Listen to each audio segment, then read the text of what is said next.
ये वीडियो सारे स्टूडेंट्स के लिए रहने वाला है। वाई? बिकॉज इस वीडियो में मैं ये बताऊंगा कि एक स्टूडेंट किसी भी फील्ड में क्यों ना पढ़ रहा हो, वो अपने पर्टिकुलर फील्ड में टॉप 1% स्टूडेंट्स की कैटेगरी में अपने आप को किस तरह से ला सकता है। नमस्कार दोस्तों, मैं सौरभ एडुगाता में आप सबका स्वागत करता हूं। आज का टॉपिक थोड़ा सा यूनिक, थोड़ा सा डिफरेंट रहने वाला है और उतना ही इंपॉर्टेंट रहने वाला है। बिकॉज आज के टॉपिक में हम लोग डिस्कस करेंगे कि एक स्टूडेंट किसी भी क्लास में क्यों ना पढ़ रहा हो, किसी भी स्ट्रीम से क्यों ना पढ़ रहा हो, किसी भी एग्जाम के लिए प्रिपेयर क्यों ना कर रहा हो, किसी भी फील्ड में क्यों ना पढ़ रहा हो, अपने फील्ड में वो स्टूडेंट टॉप 1% स्टूडेंट की कैटेगरी आने के लिए, मतलब टॉप 1% स्टूडेंट्स की कैटेगरी में लाने के लिए अपने आप को, उसको कितने पापड़ बेलने पड़ते, क्या कुछ उसको करना चाहिए, सारा सब कुछ डिस्कस करेंगे। डिस्कशन शुरुआत करने से पहले एक इंपॉर्टेंट चीज आपको कहना चाहूंगा, ध्यानपूर्वक सुनना उस चीज को।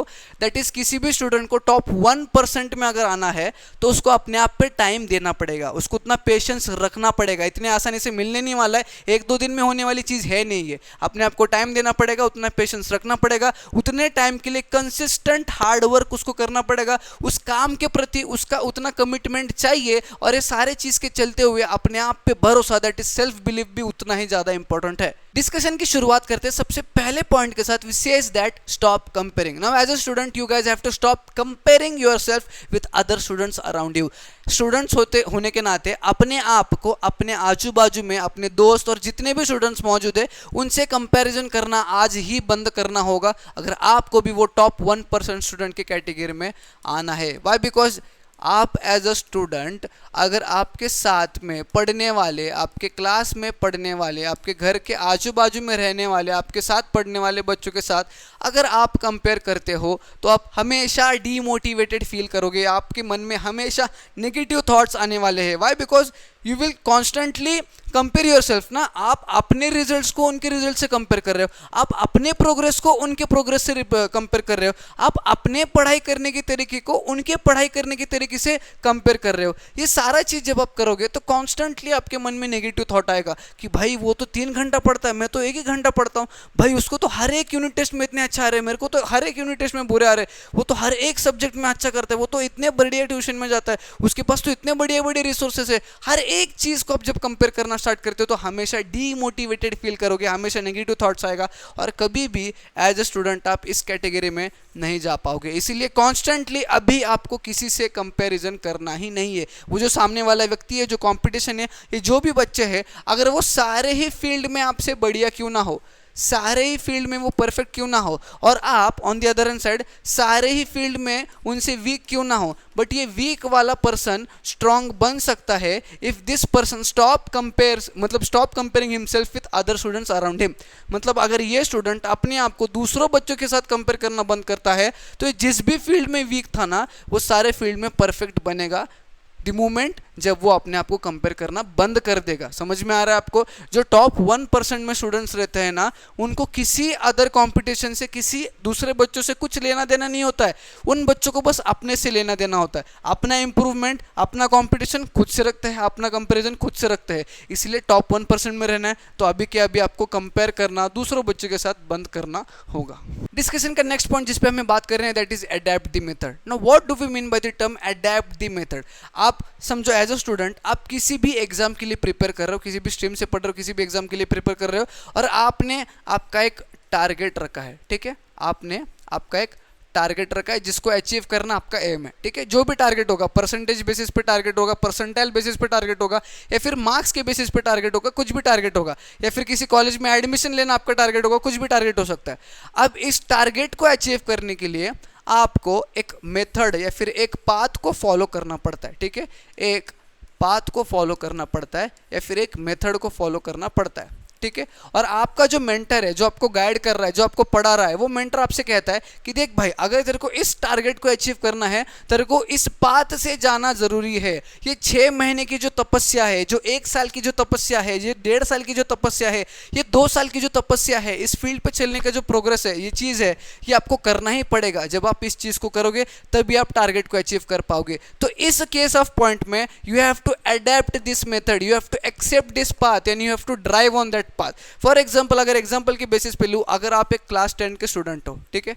क्लास 10 का एक स्टूडेंट है जो एम करता है 95% अचीव करना, ठीक है। तो उसका जो मेंटर है वो उसको 3 महीने का एक मेथड देता है, एक पाथ देता है। वो कहता है कि देख भाई, दिवाली के बाद तेरे पास 3 मंथ्स बचे हैं, अब इन 3 महीनों में भी पढ़ के तू किस तरह से अपना टारगेट को 95% को अचीव कर सकता है, ये मैं तेरे को बताता हूँ। अगर तू उस मेथड को फॉलो करता है, उस पाथ पे चलता है, उस राह पे चलता है, तो you can easily achieve that target. तो टीचर ये कहता है कि देख भाई, तू जो भी पढ़ रहा है डेली बेसिस पे, उसको एकदम बढ़िया तरीके से रिवाइज करना इज वेरी इंपॉर्टेंट, रिवीजन करना इज मोस्ट इंपॉर्टेंट। उसके बाद टीचर कहते हैं जितने भी टॉपिक्स तू पढ़ रहा है, जितने भी सब्जेक्ट्स की जितने भी टॉपिक्स तू पढ़ रहा है, हर एक टॉपिक के तेरे को PYQs, हर एक चैप्टर के तेरे को PYQs सॉल्व करना बहुत ज़्यादा जरूरी है, क्योंकि जरा जो पेपर सेट होने वाला है वो PYQs के ऊपर ही रहने वाला है। PYQs की मदद से 80% ऑफ द पेपर जो है तेरे को उसका अंदाज आने वाला है।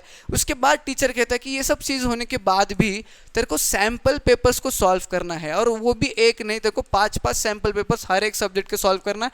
Why? Because with the help of sample papers तू अंदाजा लगा सकता है कि 3 घंटे में पेपर किस तरह से लिखना है, कौन कौन सी चीज़ें ध्यान में रखनी है, कौन कौन सी चीज़ें ध्यान में नहीं रखनी है, कहाँ पर ज़्यादा फोकस करना है, कहाँ पे कम फोकस करना है, कहाँ पे आपका ज़्यादा टाइम इन्वेस्ट हो रहा है, कहाँ पे टाइम कम इन्वेस्ट हो रहा है। ये सारे चीज़ों का अंदाज तेरे को तभी आएगा जब तू सैम्पल पेपर करेगा, और ये जब मेथड तो फॉलो करेगा अगले 3 महीने के लिए, तब तेरा टारगेट तेरे लिए बहुत आसानी से अचीव होने वाला है। तो ये जो मेथड है, ये जो पाथ है जो टीचर ने दिया है, इस मेथड को अडेप्ट करना, इस मेथड को फॉलो करना इज मोस्ट इंपॉर्टेंट थिंग, अगर आपको अगेन उस टॉप 1% के कैटेगरी में आना है। जो टॉप 1% के कैटेगरी में नहीं आना चाहता है, वो इस मेथड में भी एक शॉर्टकट ढूंढना स्टार्ट करेगा। किस तरह का शॉर्टकट? वो सोचेगा कि चैप्टर अगर 10 है एग्जाम के लिए, तो 5 चैप्टर पढ़ के भी किस तरह से स्कोर करा जाता है, क्योंकि उसका टॉप 1% में आने का कभी एम ही नहीं होता है। वो स्टूडेंट कभी भी सोचता नहीं है कि मैं 95 या 95 से ज़्यादा कैसे स्कोर करूँ। उसका एम यही होता है कि मैं 80, 85, 75, 80 के बीच में कैसे लाइक करूँ। इसलिए अगर आपको भी वैसे सोचना है तो ये चीज़ करने की जरूरत नहीं है। बट अगर आपको भी टॉप 1% में आना है, इस तरह का टारगेट अचीव करना है, तो you have to adapt the method without any kind of shortcut. और शॉर्टकट ढूंढने में अपना टाइम भी वेस्ट मत करिएगा।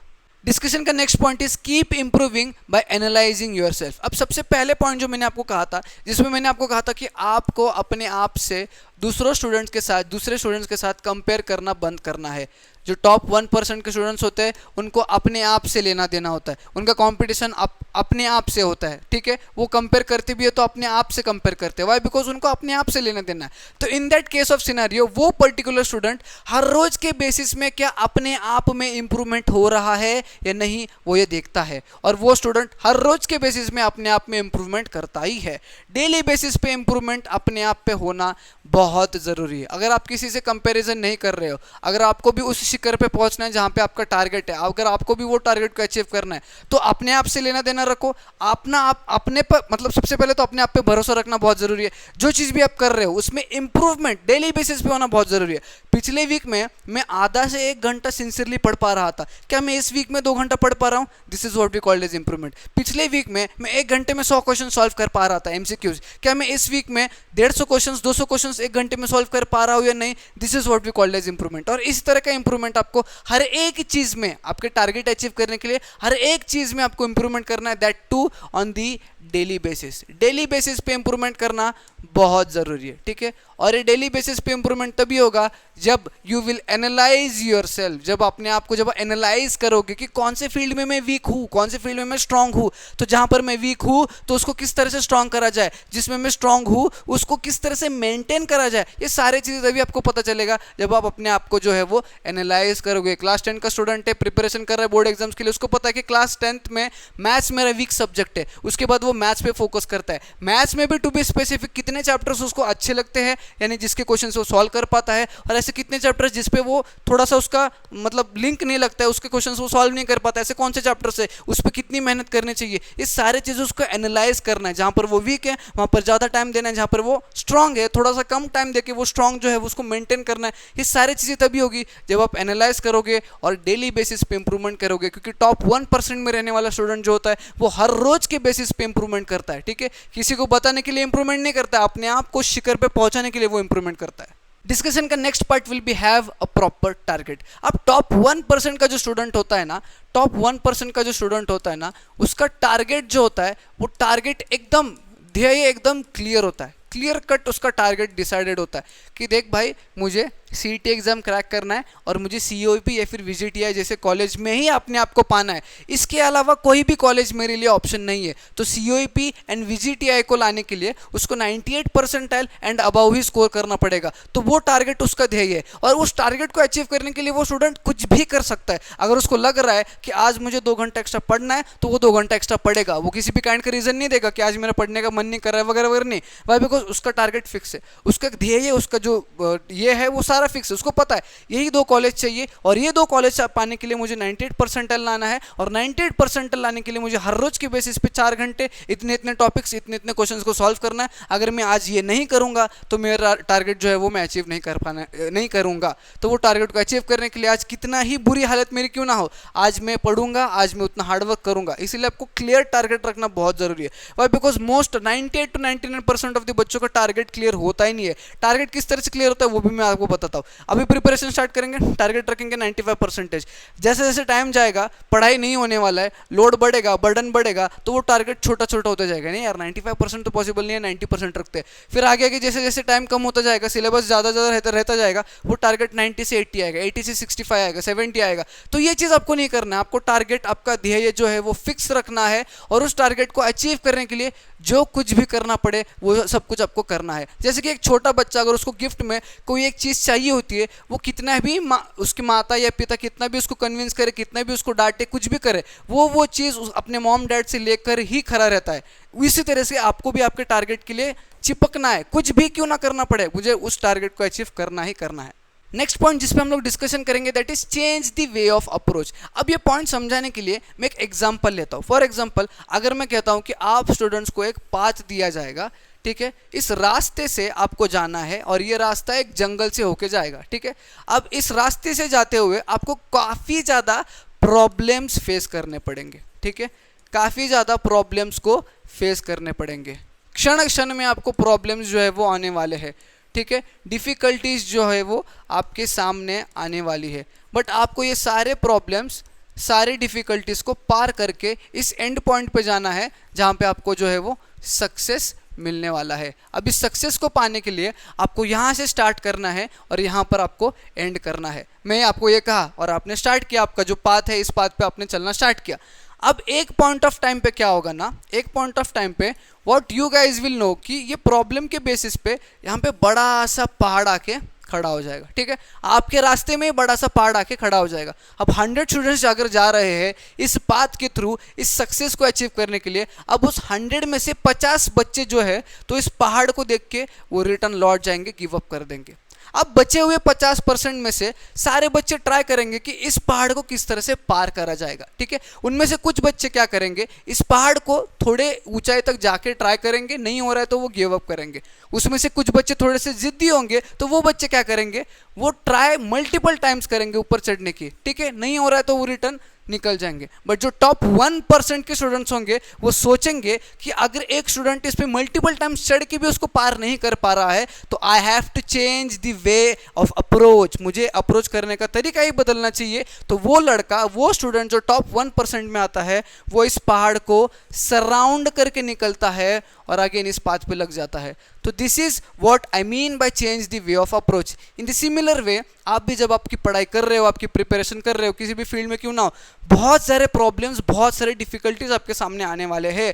आपको वो डिफिकल्टीज, प्रॉब्लम्स देख के डरना नहीं है, छोड़ के जाना नहीं है, कितना ही डिफिकल्ट प्रॉब्लम क्यों ना हो, आपको your way of approach change कर दो। एक बड़ा सा डिफिकल्ट प्रॉब्लम है जो नहीं हो रहा है, उस प्रॉब्लम को डिवाइड करो, ब्रेक करो, छोटे छोटे पार्ट्स में ब्रेक करो और हर एक पार्ट को सॉल्व करते जाओ, तब जाके आपका एक बड़ा सा प्रॉब्लम सॉल्व होने वाला है। आज अगर 4 घंटे बैठ के पढ़ना था मैथ्स, ये आपका टारगेट था, बट 2 घंटे में आपका दिमाग ये हो गया, पूरा बिगड़ गया है, तो 2 घंटे के बाद आप मैथ्स साइड में रखिए, कोई और टॉपिक लेके बैठिए, कोई और सब्जेक्ट लेके बैठिए, बट आपका जो टारगेट है उसको कंप्लीट करना जरूरी है। वे ऑफ अप्रोच को चेंज कीजिए, गिव अप बिल्कुल भी नहीं करना है, ठीक है। समझ में आ गया? ये एग्जांपल के साथ मैं यही समझाना चाहता था कि जिस भी चीज़ को आप कर रहे हो, कितनी प्रॉब्लम्स क्यों ना है, कितनी डिफिकल्टीज क्यों ना है, अपना वे ऑफ अप्रोच जो है, देखने का नजरिया जो है वो बदल दो और आगे बढ़ते चलो। डिस्कशन में अगला पॉइंट इज प्रोसेस ओरिएंटेड बनो, रिजल्ट ओरिएंटेड नहीं।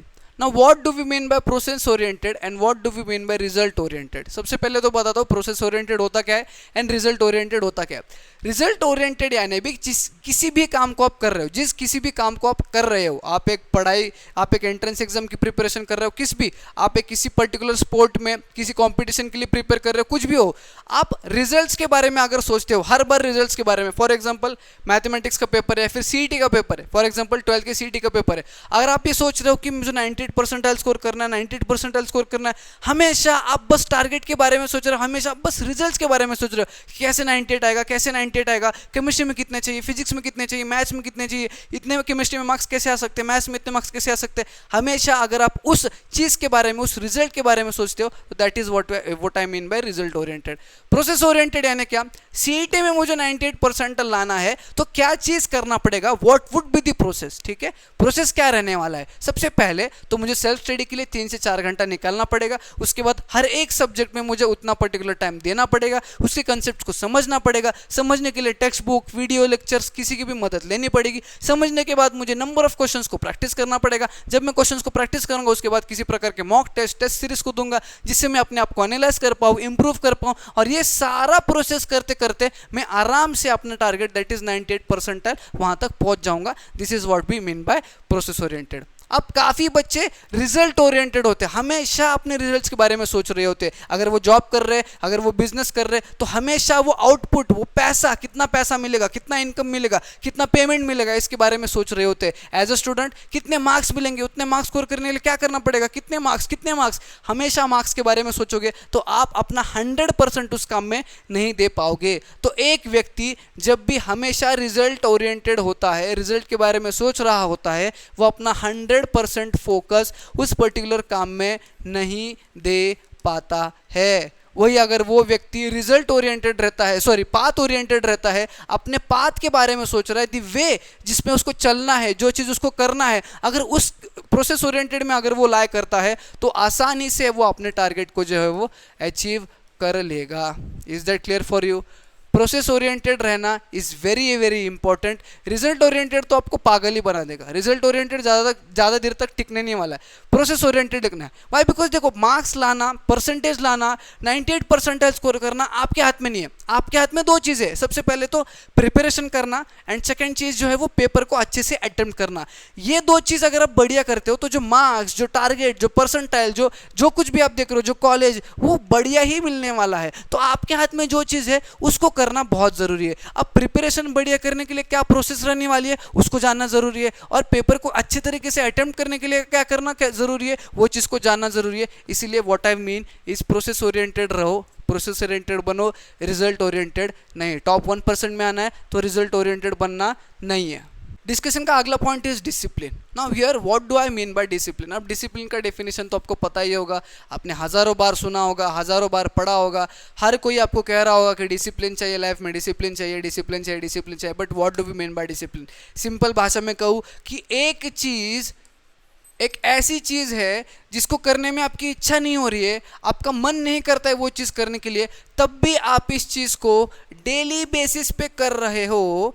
इस चीज़ को अगर आप डेली बेसिस पे कर रहे हो so that is what I mean by discipline. समझ में आ रहा है? अगर मुझे जिम जाना पसंद नहीं है, अगर मुझे वर्कआउट करना पसंद नहीं है, अगर मुझे डाइट खाना पसंद नहीं है, बट तब भी मैं डेली बेसिस पे उस चीज़ को कर रहा हूँ, किसी भी तरह के प्रॉब्लम्स को फेस करते हुए भी उस चीज़ को कर रहा हूँ, that is what I mean by discipline my life, discipline in my life. अगर मुझे मैथमेटिक्स पढ़ना पसंद नहीं है, अगर मुझे सोशल स्टडीज़ पढ़ना पसंद नहीं है, अगर मुझे मॉक टेस्ट देना पसंद नहीं है, तब भी मैं मॉक टेस्ट को दे रहा हूँ, तब भी मैं फिजिक्स के 100 क्वेश्चन को सॉल्व कर रहा हूँ, तब भी मैं मैथमेटिक्स के 100 क्वेश्चन को सॉल्व कर रहा हूँ, तब भी मैं एसएसटी के आंसर्स को फ्रेम करके लिख रहा हूँ। अगर हिस्ट्री पसंद नहीं है तब भी मैं उसको फ्रेम करके लिख रहा हूँ। That is what we mean by discipline. आपके लाइफ में डिसिप्लिन रहना बहुत ज़रूरी है। कितने भी महान हस्तियाँ उठा लो, जो top 1% in any field of the area, कहाँ पर भी किसी भी फील्ड में टॉप 1% में जो व्यक्ति है उसको अपने लाइफ में डिसिप्लिन रहना लाना ज़रूरी है, और उसने अपने लाइफ में डिसिप्लिन को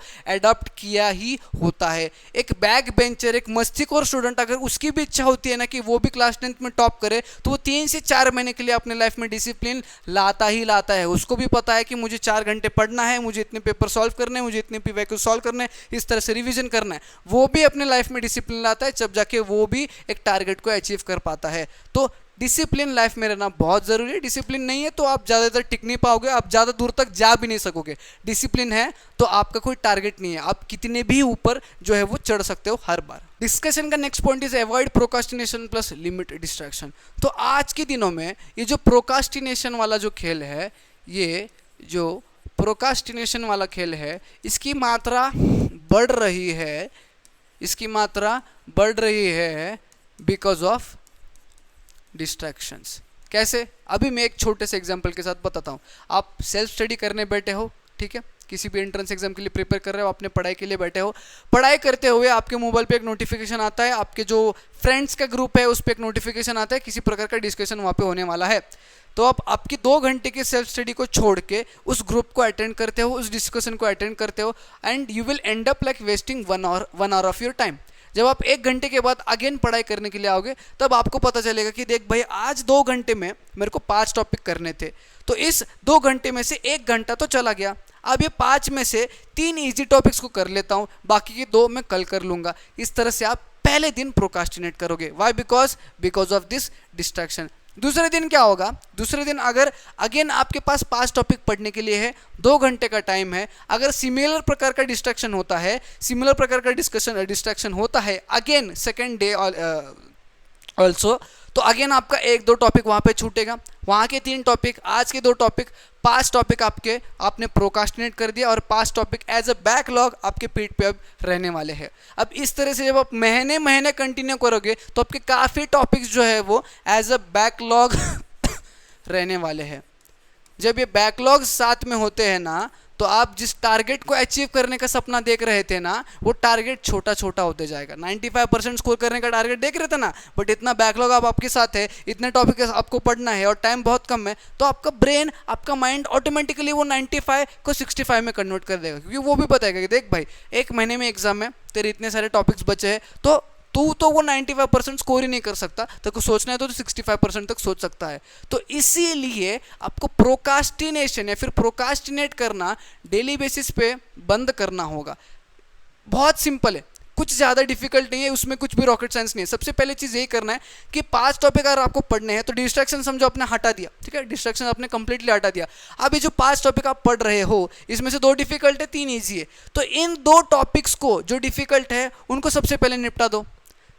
पढ़ाई शुरुआत करते समय, आपकी जो पढ़ाई है उसकी शुरुआत करते समय ये 2 जो टॉपिक डिफिकल्ट है इसको निपटा दो। जब आप ये 2 टॉपिक को निपटा दोगे, क्योंकि ये 3 टॉपिक जो इजी बच चुके होते हैं आपके लिए, वो उन टॉपिक्स को आप एकदम इजीली जो है वो कवर अप कर लोगे। But on the other hand side, in 5 topics में से आप इन 3 टॉपिक्स को कर लेते हो, तो लास्ट में ये 2 टॉपिक्स जो डिफिकल्ट है, जो बहुत इंपॉर्टेंट है, इनकी करने की इच्छा होने नहीं वाली है, इसलिए आप उस चीज़ को प्रोकास्टिनेट कर दोगे, उस चीज़ को एज अ बैकलॉग के रूप में आप आगे देखने वाले हो। इसलिए प्रोकास्टिनेशन बंद करना है, तो जो सबसे डिफिकल्ट है, सबसे बोरिंग जो है, उसी को सबसे पहले निपटा दो, उसके बाद तो सारा सब कुछ आप ही के हाथ में है। डिस्कशन का लास्ट पॉइंट रहने वाला है बी कंसिस्टेंट। कुछ भी काम क्यों ना कर रहे हो, उस काम को कंसिस्टेंटली करना इज़ मोस्ट इम्पॉर्टेंट, ठीक है। और यही चीज़ करने के लिए काफ़ी बच्चे जो है वो फेल हो जाते हैं, यही चीज़ करने के लिए काफ़ी बच्चे फेल हो जाते हैं। जो भी टॉपर्स होते हैं, जो भी टॉप करने वाले स्टूडेंट्स होते हैं, नीट में टॉप जिसने किया है, जेईई में जिसने टॉप किया है, सीईटी में जिसने टॉप किया है, अगर आप उनसे बात करते हो या फिर उनके इंटरव्यूज़ को देखते हो, तो एक चीज़ आपको कॉमन दिखेगी। सबसे पहले तो डिसिप्लिन उनके लाइफ में, दूसरी चीज़ कंसिस्टेंसी।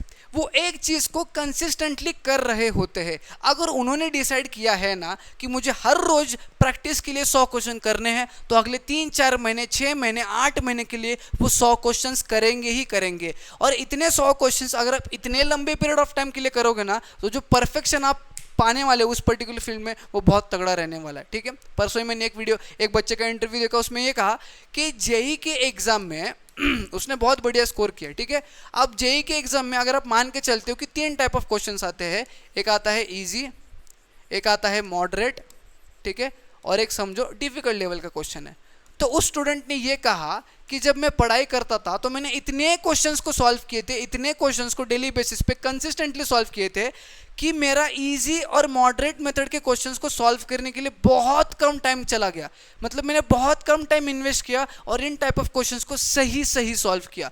अब बचा हुआ जितना भी टाइम था मैंने इस डिफिकल्ट टाइप ऑफ क्वेश्चंस को इसमें इन्वेस्ट किया ताकि मैं ज़्यादा से ज़्यादा अच्छा आउटपुट इन क्वेश्चंस में से ला पाऊँ। ये चीज़ तभी होने वाली है, जो चुटकियों में सॉल्व किया ना, ये चीज़ तभी होने वाली है जब आप कंसिस्टेंटली एफर्ट करोगे। एक चीज़ को जब आप कंसिस्टेंटली करते रहते हो, मेहनत मतलब 30 दिन के लिए, 60 दिन के लिए, 3 महीने के लिए, 6 महीने के लिए, 8 महीने के लिए, आपका उस फील्ड में, उस पर्टिकुलर टॉपिक में जो है वो कमांड रहने वाला है। इसीलिए जो स्टूडेंट है जिसने इजी और मॉडरेट इतने आसानी से, इतने जल्दी से किया, द रीज़न इज कंसिस्टेंसी। वो कंसिस्टेंट था उसके स्टडी हैबिट्स के साथ, वो कंसिस्टेंट था उस प्रॉब्लम सॉल्व करने के लिए, वो कंसिस्टेंट था मैथमेटिक्स, फिजिक्स और केमिस्ट्री के प्रॉब्लम्स को सॉल्व करने के लिए। So this is what I mean कि आपको भी कंसिस्टेंट रहना बहुत ज़रूरी है। और जो टॉप 1% में होता है वो तो कंसिस्टेंट रहता है, उसको किसी का कुछ लेना देना नहीं होता। उसको पता है मुझे करना है सॉल्व हर रोज 100 क्वेश्चन, तो मैं करने वाला हूँ, कोई करे या ना करे। समझ में आ गया? That's all for today's video. अगर आपको आज का वीडियो पसंद आता है तो एक लाइक जरूर करना, ज़्यादा से ज़्यादा बच्चों में शेयर करना, नहीं हो तो चैनल को सब्सक्राइब करके जाना। हम मिलेंगे न्यू वीडियो में।